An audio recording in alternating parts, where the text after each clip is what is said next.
Anda masih bersama kami di Apa Kabar Indonesia Siang. Pemirsa, semenjak dikabarkan hilang sejak tanggal 11 Februari 2025 yang lalu, rumah D yang berada di Batur Retno, Wonogiri, Jawa Tengah sepi dan tidak berpenghuni. Ya, pemirsa, hingga saat ini pelaku masih menjalani penyidikan oleh pihak polisi dan polisi berhasil mengungkap fakta baru yang terus muncul.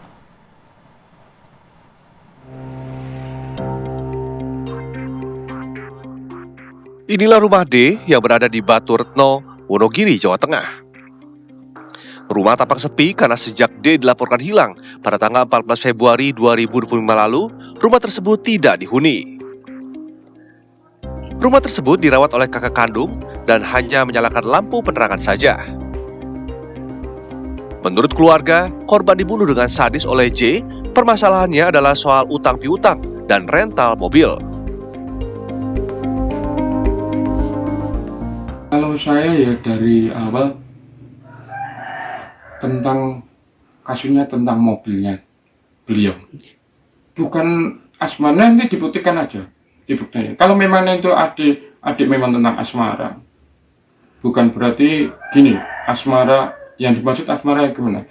Pengennya asmara percintaan hanya dimanfaati, atau memang asmara memang jadi ibu rumah tangga dan suami seperti itu. Nah, kalau jadi suami wong sama-sama punya sama istri loh. Sementara hingga saat ini, pelaku J masih menjalani penyidikan oleh pihak polisi dan polisi berhasil mengungkap fakta baru yang terus muncul.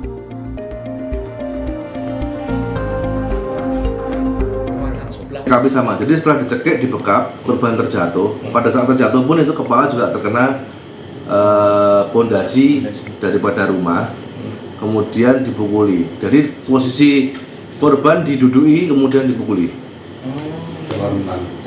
Terlentang dipukuli. Tangan kosong ya, dari? Tangan kosong ya. Dan untuk kasus ini berapa saksi yang sudah diperiksa, Den? Untuk kasus ini sementara kita periksa kurang lebih 6 saksi. Sebelumnya pada tanggal 11 Februari 2025, D dikabarkan hilang. Dan pada tanggal 1 Mei 2025, polisi berhasil menemukan D yang sudah tidak bernyawa, yang dikubur dan dicor di halaman belakang rumah seorang warga di Ngadirojo. Hal tersebut terungkap setelah polisi berhasil menangkap J yang saat ini telah ditetapkan sebagai tersangka. Dari Boyolali, Jawa Tengah, Agus Sabtono, TV One mengabarkan.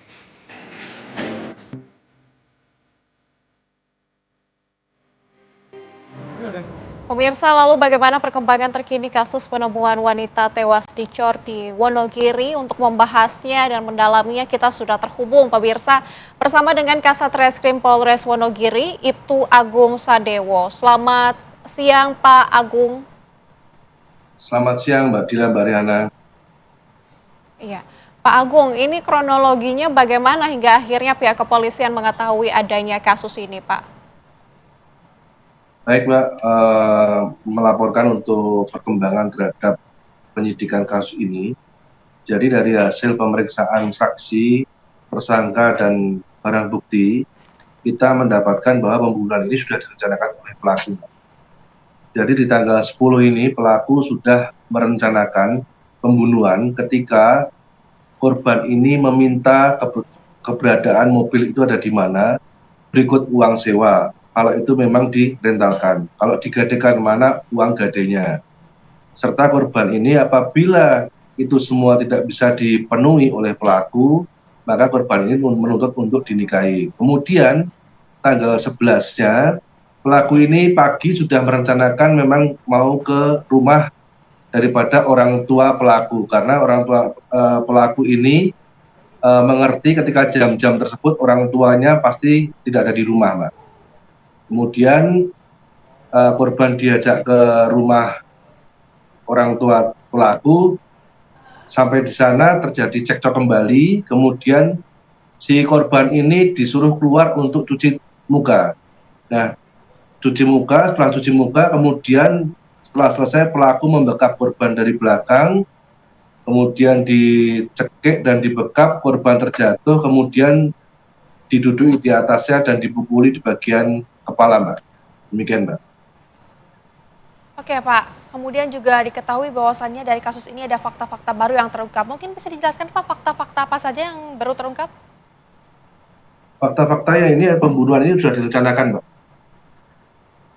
Oke, Pembunuhan ini direncanakan, kemudian terkait dengan mobil, kemudian terkait dengan uang sewa mobil tersebut, Mbak, dan uang gade, Mbak. oke. Mm-mm.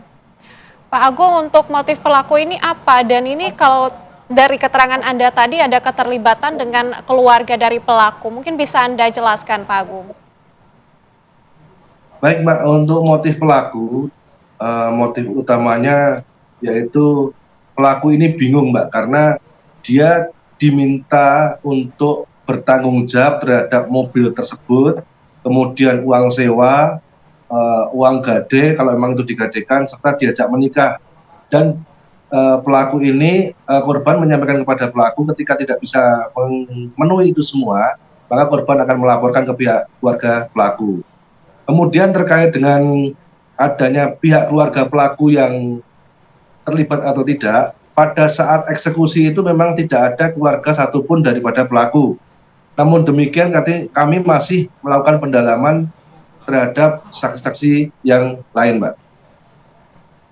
Oke, baik Pak. Untuk korban dan pelaku ini sudah berapa lama menjalin hubungan tersebut, Pak? Untuk korban dan pelaku ini kenal sejak bulan Oktober tahun 2024, Mbak. Oke. Apakah informasinya pernah ada cekcok sebelumnya, Pak? Cekcok sebelumnya yaitu, Mbak, karena korban ini meminta pelaku ini untuk menunjukkan keberadaan mobil dan uang sewa, kalau digadekan juga mobil ada di mana dan uang gadenya ada di mana, Mbak. Oke. Pak, sejauh ini keterangan dari pihak mana saja, Pak, yang sudah diambil keterangannya dan apa hasilnya, Pak? Baik, Mbak, keterangan itu kami ambil dari keterangan saksi, Mbak, kemudian keterangan daripada keluarga korban, kemudian keterangan daripada pelaku, Mbak. Oke. Baik, Pak. Ini ketika ditemukan setelah adanya kasus ini mencuat, dari jasadnya sendiri kondisinya seperti apa, Pak? Apakah masih utuh atau sudah tidak?